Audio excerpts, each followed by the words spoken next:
Menjelang perjanjian damai Gaza di Mesir, Hamas dikabarkan hanya akan menyampaikan posisi mereka melalui mediator Qatar dan Mesir tanpa kehadiran langsung di meja perundingan.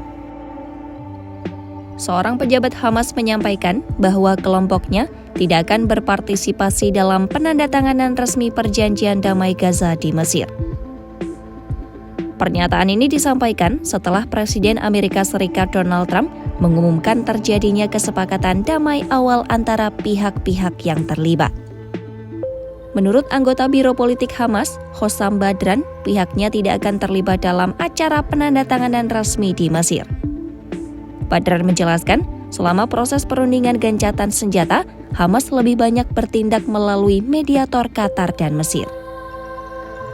Dalam wawancara dengan agensi berita AFP, Badran mengungkapkan bahwa Hamas siap menghadapi setiap kemungkinan jika perjanjian damai gagal dan permusuhan dengan Israel kembali terjadi di Gaza. Ia menyampaikan harapan agar konflik tidak kembali terulang, namun menegaskan rakyat Palestina dan pasukan perlawanan akan menggunakan seluruh kemampuan mereka untuk menangkal setiap agresi yang mungkin terjadi. Pernyataan ini muncul di tengah persiapan pertemuan puncak perdamaian di Mesir yang dihadiri sejumlah pemimpin dunia.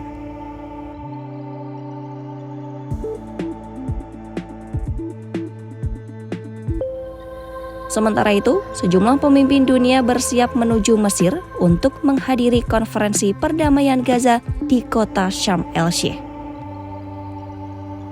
Pertemuan tersebut akan dipimpin langsung oleh Presiden Amerika Serikat Donald Trump bersama Presiden Mesir Abdel Fattah el-Sisi. KTT ini disebut sebagai langkah pertama menuju perdamaian yang komprehensif di Timur Tengah. Presiden Perancis Emmanuel Macron, Perdana Menteri Italia Giorgia Meloni, dan Perdana Menteri Spanyol Pedro Sanchez dipastikan akan hadir dalam konferensi ini. Selain itu, Sekretaris Jenderal PBB Antonio Guterres dan Perdana Menteri Inggris Keir Starmer juga tercatat dalam daftar peserta yang diundang.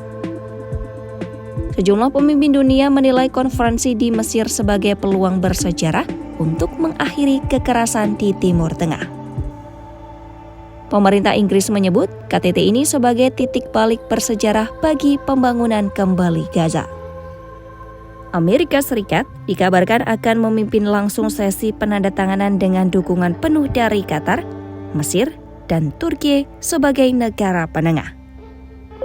Mereka akan bergabung dalam sesi penandatanganan dan pembahasan mengenai pembebasan sandera, gencatan senjata, serta pengiriman bantuan kemanusiaan ke Gaza.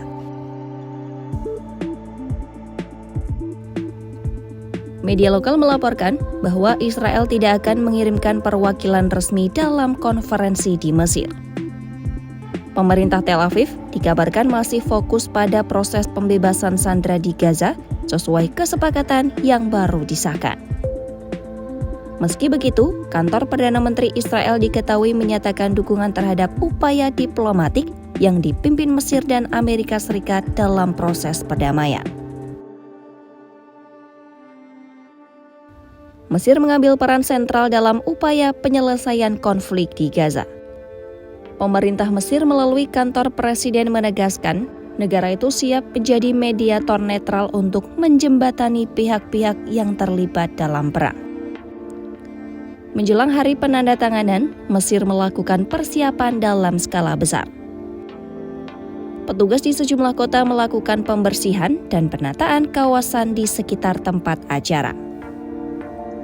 Pasukan keamanan diterjunkan untuk menjaga lokasi, sementara jaringan media internasional mulai memasang peralatan untuk siaran langsung konferensi perdamaian dunia ini.